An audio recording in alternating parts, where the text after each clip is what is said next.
Alors, bonjour, chacun, chacune. Bonjour. Oh boy. Je sais que notre frère avec, comment il s'appelait, là, Zwingli a parlé d'une fête très importante le 25 décembre. Mais celui qui a dit « commencez pas ça », là, lui, c'est le 18 janvier, je le sais. Alors, la vraie fête à Denis, c'est le 18 janvier. Si vous ne saviez pas, j'ai encore ça dans ma mémoire. Alors, c'est fait, le message est passé. Hein? Ah, oui, alors s'il y en a qui n'ont pas de plan de message et qui aimeraient en avoir un, levez la main. Denis va se faire un plaisir de vous en remettre un. Alors, ce matin, j'aimerais poursuivre et terminer le chapitre 1 du magnifique livre de Ruth. On a commencé ça ensemble là, depuis quelques dimanches et ce matin, j'aimerais vous inviter à ouvrir à nouveau dans ce magnifique livre de Ruth. Alors, Josué juge Ruth, là, dans l'Ancien Testament, le chapitre 1, et j'aimerais terminer les versets 19 à 22 ce matin. Donc, les derniers versets du chapitre 1, ensemble, qu'on puisse regarder ça.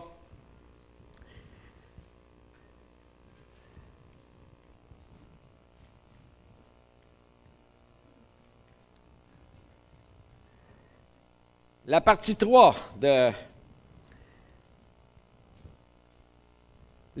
chapitre 1 du livre de Ruth, verset 19. Vous êtes toutes là? Elles firent ensemble le voyage jusqu'à leur arrivée à Bethléem, et lorsqu'elles entrèrent dans Bethléem, toute la ville fut émue à cause d'elles. Et les femmes disaient, « Est-ce là, Naomi? » Elle leur dit, « Ne m'appelez pas Naomi, appelez-moi Mara, car le Tout-Puissant m'a rempli d'amertume. J'étais dans l'abondance à mon départ, et l'Éternel me ramène les mains vides. Pourquoi m'appelez-vous Naomi, après que l'Éternel s'est prononcé contre moi et que le Tout-Puissant m'a affligé. » Ainsi revinrent du pays de Moab Naomi et sa belle-fille Ruth la Moabite. Elles arrivèrent à Bethléem au commencement de la moisson des orges. Donc, nous ne pouvons pas fuir la partie 3, et j'aimerais juste résumer, pour ceux qui n'étaient pas là les deux premières fois, résumer ceci. Dans un premier temps, on ne peut pas croire qu'on peut tenter de fuir les problèmes. On a vu ça ensemble. La pire chose à faire, c'est de tenter de croire en soi-même que fuir le problème va régler les choses. Donc, on a vu ça ensemble. Élimélec, comme on a vu ensemble, a marché par la vue et non par la foi. Et on a vu également qu'Élimélec a mis l'accent sur le physique. Hein? Il s'est occupé de son physique en premier. Il n'a pas mis l'accent sur le spirituel. Il n'a pas mis l'accent sur son Dieu. Absolument pas.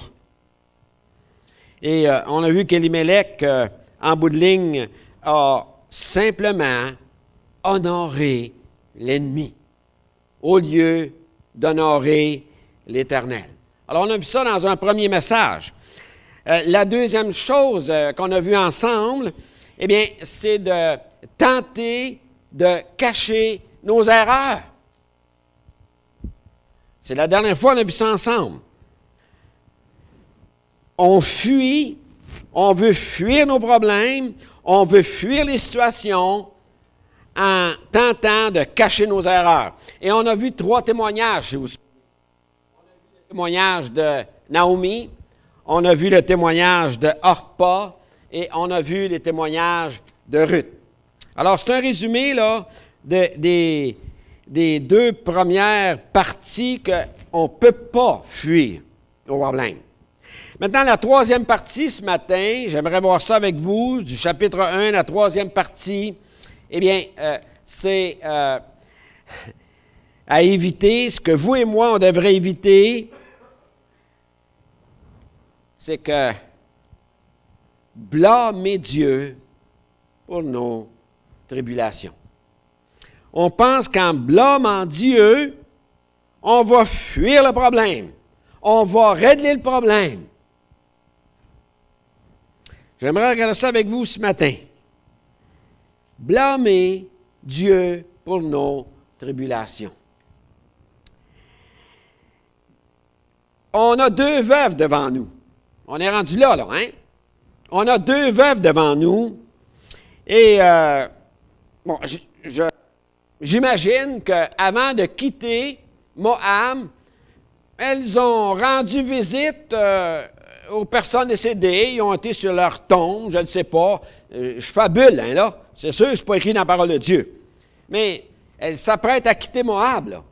Donc, ils ont été faire un petit dernier tour sur les tombeaux de leurs bien-aimés.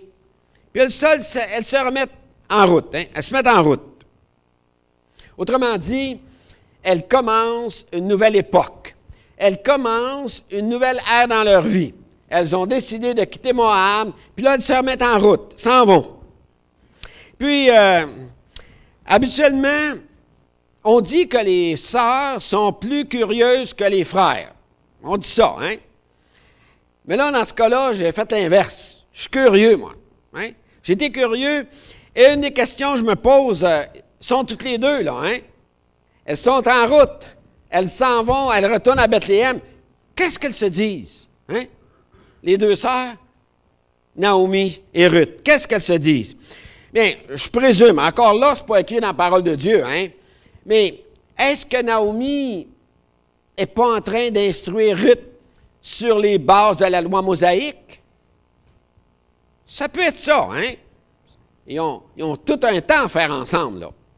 Et Ruth vient de Moab. Vous vous souvenez, on a regardé Moab, ce que c'était, le dieu Kémosh, tout ce qu'elle connaissait, Ruth. Elle ne connaissait pas d'autre chose.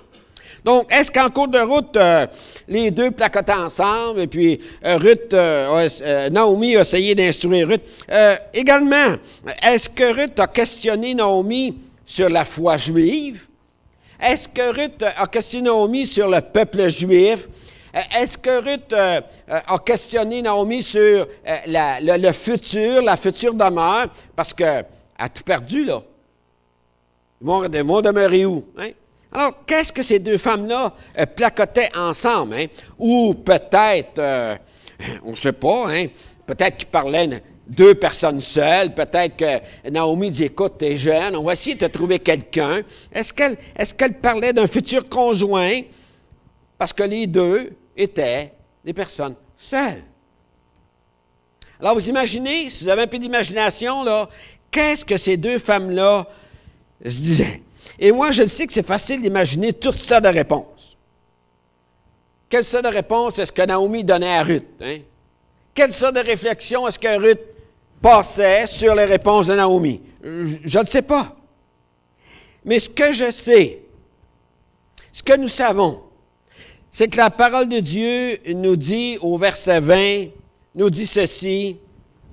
Naomi, elle dit, « Ne m'appelez pas Naomi. » C'est fini, ça. Appelez-moi Mara.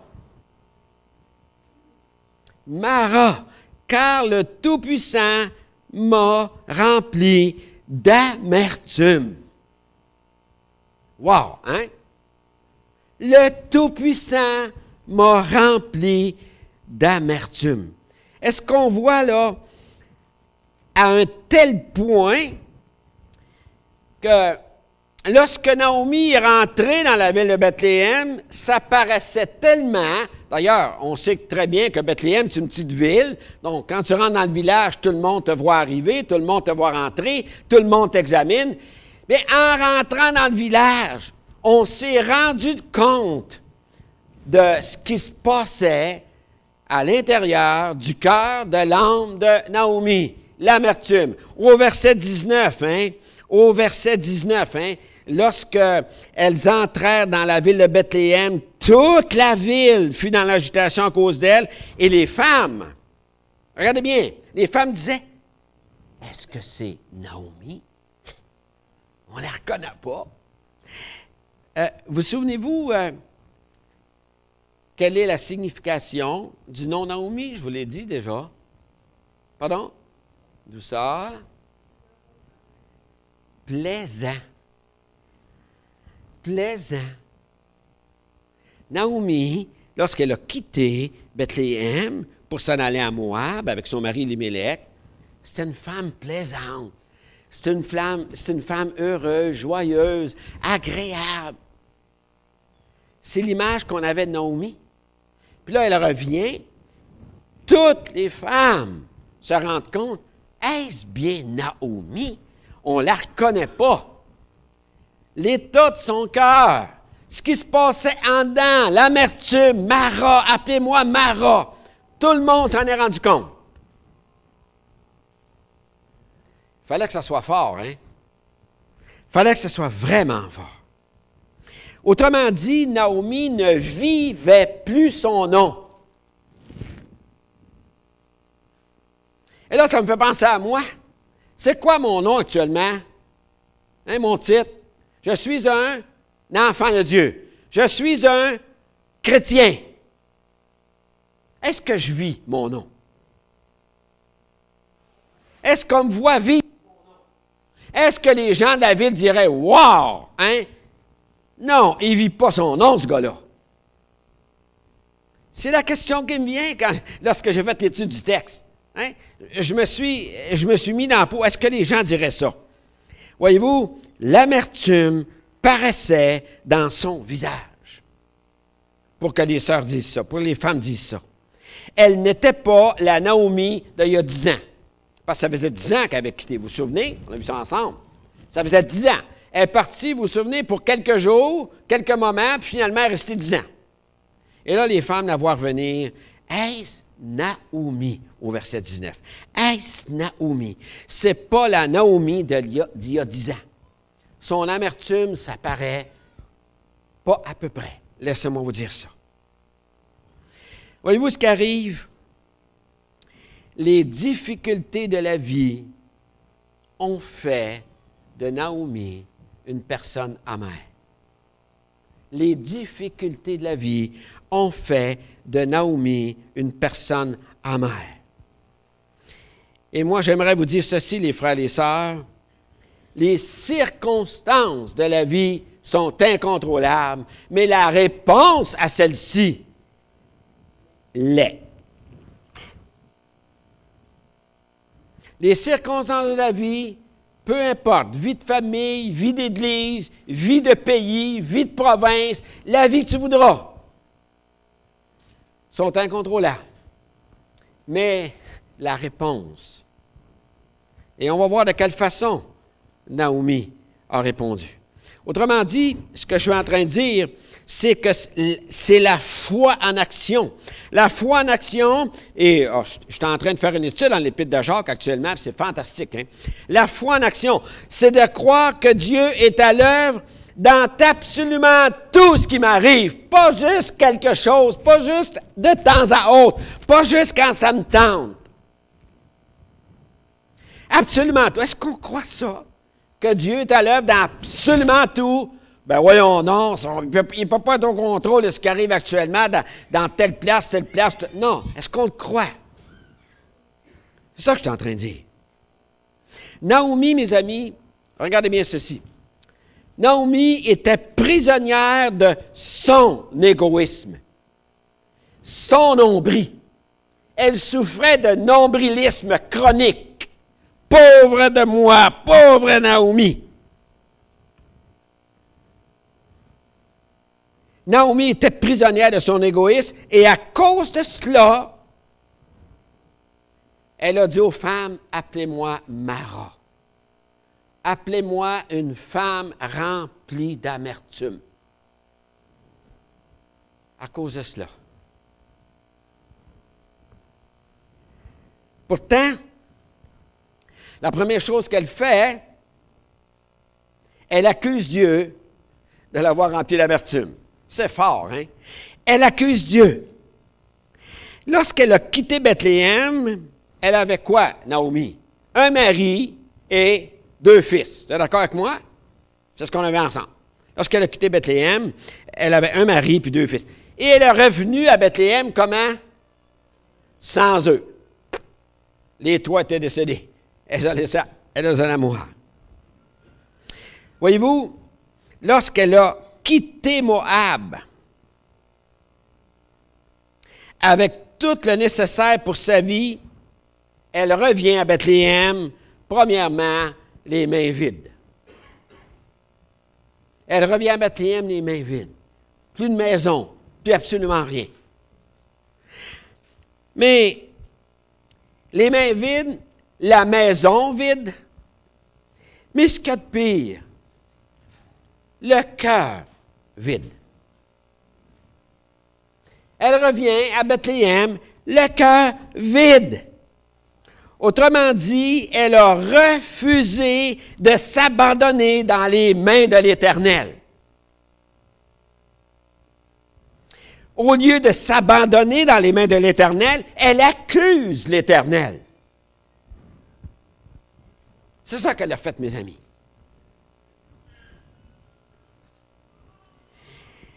Elle n'a pas été capable de jouir du fruit paisible de la justice de Dieu. Elle n'a pas été capable de jouir du fruit paisible de la justice de Dieu. On connaît tous Hébreux 12, 11. Hein?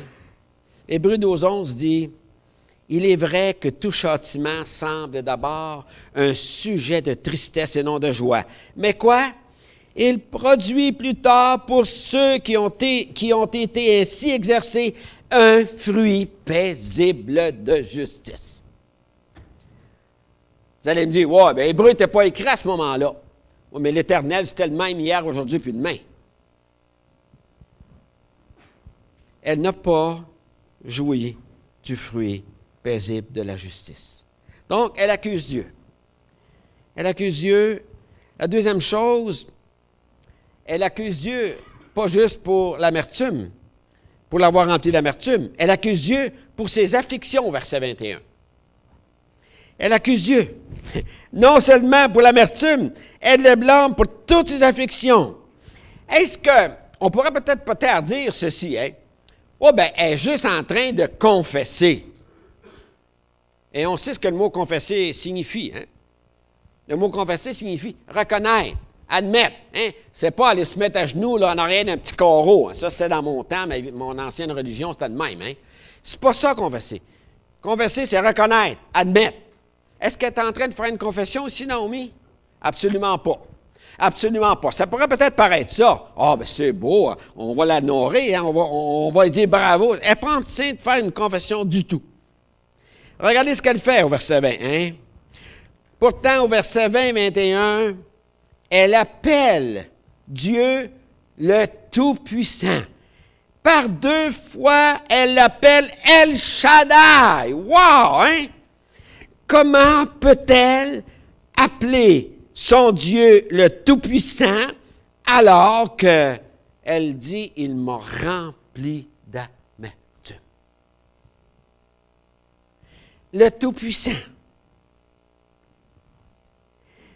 Est-ce qu'on sait qui est ce Dieu? Ça, c'est nous, hein, là. Je m'interpelle, je nous interpelle. Est-ce qu'on sait qui est ce Dieu? Hein? Le El Shaddai, le Tout-Puissant, le fort en hébreu, hein? Le Tout-Puissant que vous et moi, on chante en plus. On chante ça dans nos églises. Ben moi, j'ai l'impression qu'on ne sait pas ce qu'on dit, qu'on ne sait pas ce qu'on chante. Parce que souvent, on blâme Dieu pour ce qui nous arrive. Mes amis, c'est une chose de connaître le El Shaddai. C'est une chose de connaître le Tout-Puissant. C'est une chose de connaître le fort. Mais c'est une autre chose que de mettre sa confiance en lui. Pourtant, on le chante. Pourtant, on le dit. Et Naomi, ici, là, elle l'appelle El Shaddai, Tout-Puissant. Sais-tu, là, c'est toi qui me remplis d'amertume. Elle n'est pas en train de faire une confession du tout, mais absolument pas.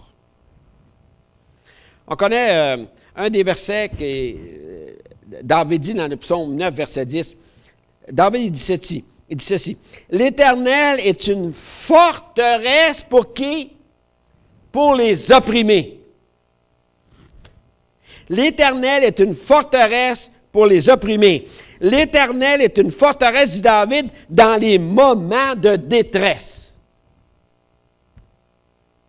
Est-ce qu'on veut reconnaître ça dans nos vies lorsque ça ne fonctionne pas à notre guise? Est-ce qu'on veut ça? Donc, elle a accusé Dieu pour son amertume. Elle a accusé Dieu pour ses afflictions. Maintenant, elle avait des ressources, Naomi. Elle avait des ressources. Et je dirais qu'elle avait 3 ressources. Et des fois, on ne s'arrête pas pour réfléchir sur ce qu'on a. Vous connaissez toute l'histoire de la grande feuille blanche, puis il y a un petit point au milieu de la grande feuille blanche. Puis là, on demande aux gens, qu'est-ce que vous voyez? Hein? La majorité vont dire, ils voient un petit point noir. Pourtant, le restant de la feuille est blanc. Hein? Et c'est souvent comme ça dans nos vies. Naomi est comme ça. Elle avait 3 ressources pourtant, Naomi. Regardez ce qu'elle avait. Elle avait la vie.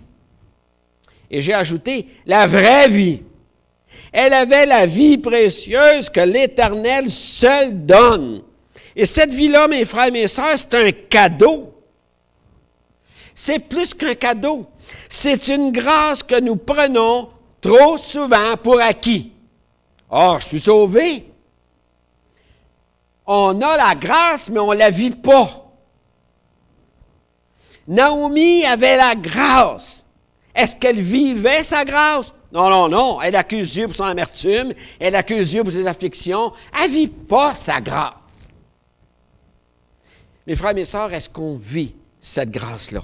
Tu sais, tantôt, Zwingli a parlé de la fête du 25 décembre, hein? Noël. Est-ce qu'on vit Noël?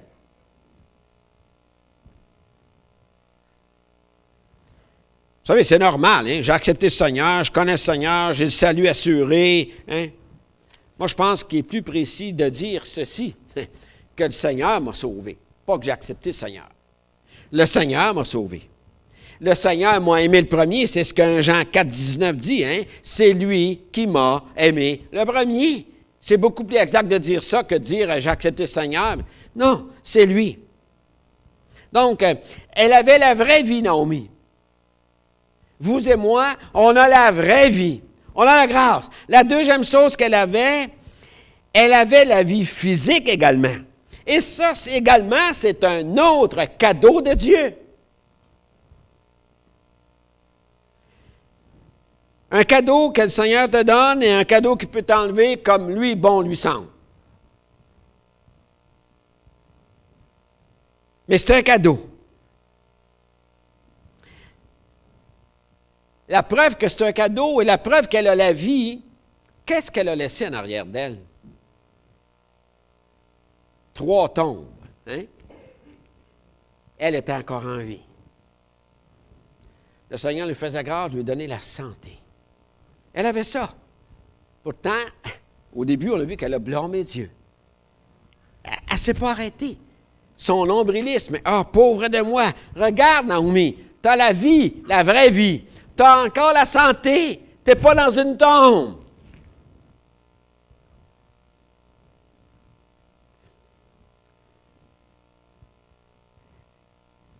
Et mieux que ça, comment est-ce qu'elle est revenue à Bethléem? En civière, en béquille, en chaise roulante, avec une marchette? Non. Elle est revenue en santé à Bethléem. Elle avait tout ça. Autrement dit, elle avait l'opportunité d'avoir ce que j'appelle un nouveau commencement. Fantastique.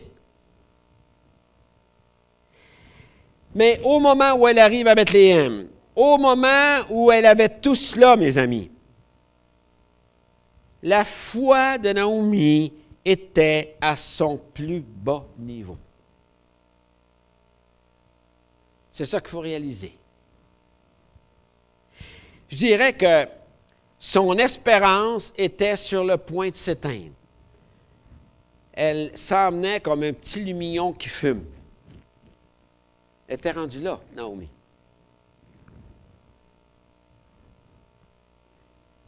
Mais ce qu'il y a de mirobolant, c'est que Dieu avait un plan pour Naomi. Et regardez ce plan-là, hein? Elle avait une opportunité. Premièrement, elle était entourée d'une amie précieuse. Vous réalisez ça? Ruth. Le Seigneur aurait pu faire en sorte qu'elle retourne à Bethléem toute seule. Cherche ma petite fille. Non. Une amie précieuse. Avez-vous un ami? Avez-vous une amie? Si vous n'avez pas, là, c'est précieux. Les moments les plus difficiles que j'ai trouvés, même dans mon ministère en tant que pasteur, c'est lorsque j'avais des périodes où j'avais personne à qui parler, à qui partager. Parce que même tu as beau être un pasteur, il faut que tu partages. Il faut que tu aies une tierce personne. Pour lui dire, ouais, oui, mais Mireille est là. Oui, je comprends tout ça. Mais une tierce personne à qui tu peux partager tes fardeaux, tes douleurs, tes craintes, tes batailles, tes joies. Elle avait une amie. Elle avait Ruth qui était là. Ensuite, elle avait qui? Elle avait les femmes de Bethléem. Hein? Elle avait les femmes de Bethléem, elle n'était pas toute seule. Elles étaient là. Et malgré son ami, malgré les femmes, puis les femmes de Bethléem, ils étaient prêtes à l'entourer parce qu'ils se sont même rendus compte qu'elle était amère. Juste à la regarder déambuler, là, elle est remplie d'amertume. Et il n'y a rien de pire que d'être rempli d'amertume dans le fond de son cœur. Mais elle avait les femmes. Et son premier geste, même si elle avait Ruth, même si elle avait les femmes pour l'entourer, son premier geste, savez-vous, ça a été quoi? De s'isoler. Ça a été son premier geste. De s'isoler. Elle s'est isolée entre les murs de sa maison, puis elle a dit, moi, je reste là. C'est ça qu'elle a fait, Naomi. Mais à un moment donné, elle décide de regarder ailleurs. Elle décide finalement de regarder par la fenêtre. Elle décide de regarder par la porte. Puis là, elle se rend compte qu'à l'extérieur, il y a quelque chose. Autrement dit, elle a décidé de lever sa tête de son nombril, de regarder, ouvrir la porte, et là, vous allez me dire, ce n'est pas marqué dans la parole de Dieu. Je le sais que ce n'est pas marqué dans la parole de Dieu. Mais si on veut regarder le texte comme il faut, puis le contexte, c'est ça qui arrive. Hein? Elle s'est isolée. Puis là, à un moment donné, elle se lève, elle se rend compte que, wow, hein? Elle se rend compte qu'à l'extérieur, il y a quelque chose. Qu'est-ce qu'elle a fait? Hein? Eh bien, elle s'est levée. Elle ouvre la porte, puis elle voit les étoiles. Alors là, j'invente pour dire, ouais, elle voit qu'il y a du monde. Elle voit qu'il y a une sœur qui est là, Ruth. Elle voit qu'il y a des femmes qui sont là, qui l'entourent. Elle voit qu'elle a des amis. Et mes amis, à partir de ce moment-ci, là, le reste du livre de Ruth nous montre quelle opportunité Naomi avait d'appartenir à l'Éternel avec tout ce monde-là qui l'entoure. Alors, des fois, il faut se lever les yeux pour se rendre compte que, wow, je ne suis pas seul. Oui, l'Éternel est là. Et je m'enferme dans ma maison, mais il y a des frères, il y a des sœurs, il y a d'autres chrétiens qui sont là pour m'entourer. Exactement ce que Naomi s'est rendu compte. Elle se lève. Et elle se rend compte qu'elle a toute une opportunité d'appartenir au plus grand Dieu, le seul, l'unique grand Dieu. Mais par-dessus tout cela, même si elle se rend compte de ça, elle se rend compte qu'elle avait encore Jéhovah. Elle se rend compte qu'elle avait encore le Dieu d'Israël pour elle. D'ailleurs, si j'ai fait un petit calcul bien vite, là, on retrouve 25 fois le Dieu d'Israël dans ce petit livre qui a juste 4 chapitres et 85 versets, dans tout le livre de Ruth. 25 fois, elle parle du Dieu d'Israël. Autrement dit, ce que je suis en train de nous dire, c'est que le Dieu d'Israël, c'est lui l'acteur principal. Même si ça nous dérange, même si ça ne fait pas mon affaire, c'est lui l'acteur principal. C'est lui le metteur en scène. Comment ça se fait qu'il a permis ça pour Naomi? Comment ça se fait qu'il a permis à la Moab revenir de là, de l'amertume? Elle blâme Dieu, elle accuse Dieu pour tout ce qui arrive. Comment? C'est lui le metteur en scène. Il y a quelque chose, il y a un but en arrière de tout ça, laisse-moi dire ça, et ça va toujours être pour ton bien. Comme je disais hier aux frères, c'est une récompense, les frères, différée. Si vous voulez savoir ce que ça veut dire, vous demanderez à vos maris, mes sœurs. Hein? Exactement ça. C'est lui l'acteur principal. C'est lui le metteur en scène. Et je dirais mieux que ça, il est l'auteur du drame. Vous allez me dire, bien, ça se peut pas.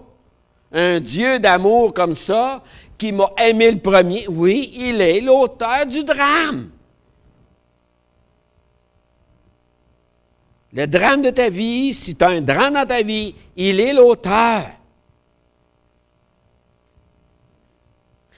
Que Naomi le veuille ou non, il est l'acteur principal, il est le metteur en scène, il est l'auteur du drame, quand même qu'elle ne voudrait pas.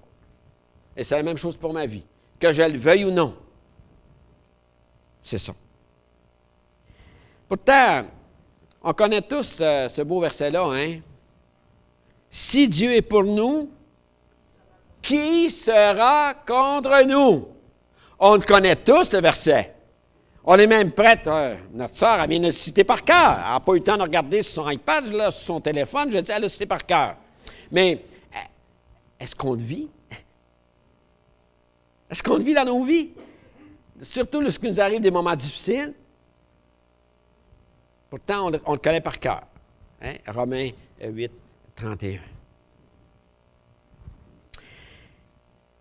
Je vais conclure avec ceci ce matin. Au moment où le drame se passe, c'est le temps de la récolte. C'est le temps de la récolte à Bethléem, la récolte du blé.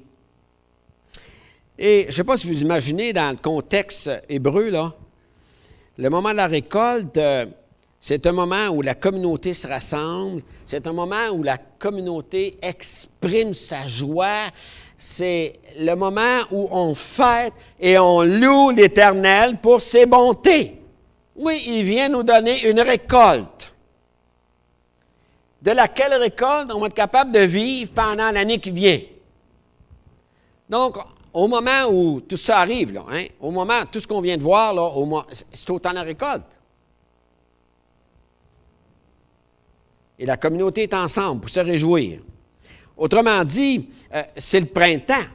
C'est à ce moment-là. Et qui dit printemps dit un temps où une nouvelle vie commence. Qui dit printemps dit un nouveau commencement. On s'arrête, on regarde des fleurs, on regarde des arbres, tout commence. Hein? C'est ça que ça veut dire, printemps. Mais voyez-vous, mes frères et mes sœurs, la vie chrétienne, tant qu'à moi, c'est une vie victorieuse, c'est une série de nouveaux commencements. C'est pas mêlant, c'est ça la vie chrétienne. Et même si l'épreuve est là, le nouveau commencement va arriver. La récompense différée va être là. Et je pense qu'on doit reconnaître ça. Que la vie chrétienne victorieuse, c'est une vie chrétienne avec une série de nouveaux commencements. Naomi était sur le point de vivre un nouveau commencement. Et on connaît tout le reste de l'histoire, hein, même si on a lu le livre, mais on va le voir l'année prochaine fois. Mais un nouveau commencement. Et voyez-vous, pour Dieu, il n'est jamais trop tard pour un nouveau commencement. Combien de fois dans ma propre vie, même dans ma vie de ministère, j'ai dit au Seigneur, moi, je chaque ça là, Seigneur. L'Église, là, je suis tanné. Être pasteur, je me réveillerai sur une scène, puis il n'est jamais trop tard pour dire, t'es là. C'est peut-être ton cas dans ta vie, mais moi, je l'ai vécu. Mireille, elle le sait. Je l'ai vécu. Est-ce que ce matin, tu désires placer ta confiance pour un nouveau commencement? Qui que tu sois, je ne vous connais pas toutes, là, hein? Qui que tu sois, je ne sais pas ce que vous vivez, mais qui que tu sois, es-tu prête à placer ta confiance en Dieu pour un nouveau commencement? Demain matin, après-demain, et ainsi de suite. Après tout, est-ce que j'exagère en disant que Dieu est de notre côté? Est-ce que j'exagère en disant que ses ressources sont beaucoup plus grandes que nos fardeaux? Hein? Est-ce que j'exagère en disant ça? Non!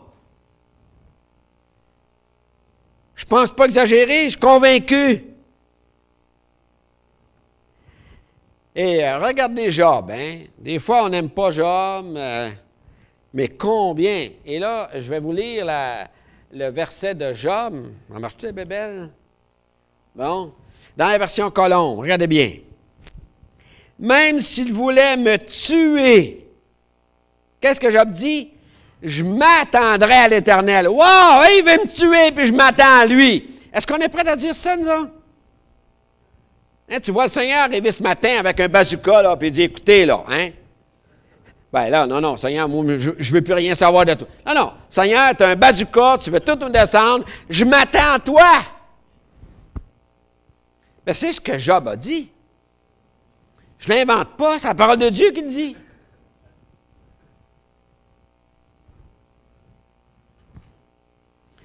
Alors, toi, hein? Ouais, non, toi, hein? Moi, hein? Nous. Est-ce qu'on s'attend à l'Éternel ce matin? Ou on préfère dire, Seigneur, c'est ta faute si j'ai de l'amertume. Ou est-ce qu'on préfère dire, Seigneur, c'est ta faute ce qui m'arrive avec mon Église, avec mes enfants, avec mes ados, avec les autres chrétiens. C'est ta faute ce qui m'arrive à mon travail. On blâme Dieu partout. C'est de ta faute si William est avec nous autres. Et là, celle-là, il me regardait en souriant. J'ai dit, c'est plus fort que moi. Hein? Est-ce qu'on veut, hein? Est-ce qu'on veut dire, Seigneur, je m'attends à toi. Je m'attends à toi, même si tu veux me faire périr. Toi, moi et nous. Mes amis, que le Seigneur puisse nous garder de ça et nous donner un exemple avec Naomi et ne pas tomber dans le piège que Naomi est tombée. Il dit, Seigneur, c'est de ta faute. Papa éternel, tu es un grand Dieu. Et comme j'ai mentionné dans 1 Jean 1,9, tu nous as aimés le premier. C'est même pas moi qui suis allé vers toi. C'est même pas moi qui peux dire, j'ai accepté le Seigneur. C'est pas vrai. C'est toi qui es venu me chercher. C'est toi qui as fait de moi ton enfant. Et même si Naomi a eu cette amertume, même si Naomi a accusé, elle a découvert à un moment donné dans sa vie que tu étais le Dieu de grâce, que tu étais le Dieu qui l'accompagnait, que tu étais le Dieu qui la portait dans ses bras lorsqu'elle était dans les difficultés. Les traces dans le sable, il y en avait juste 2.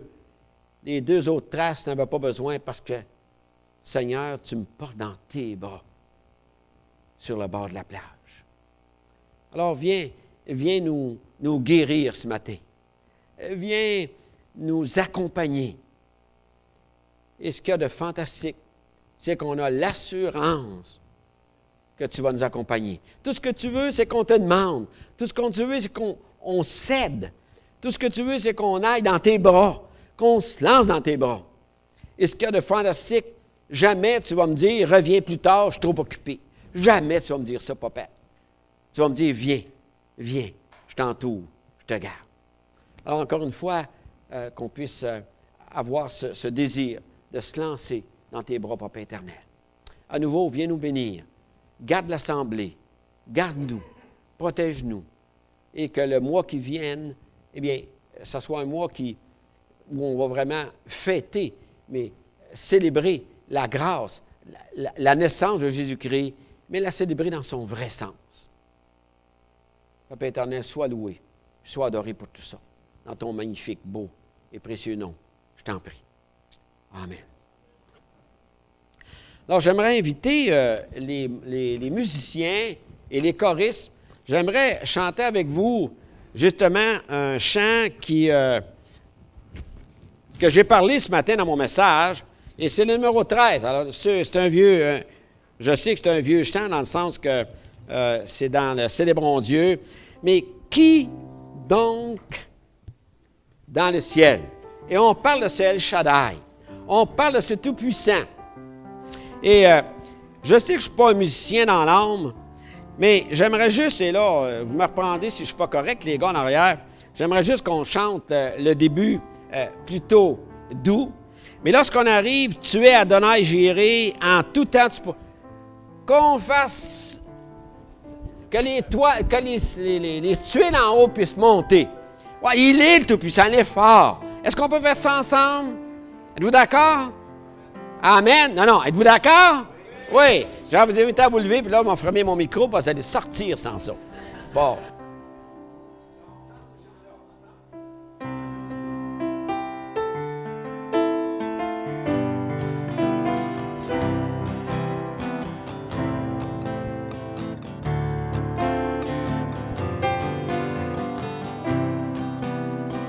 Qui donc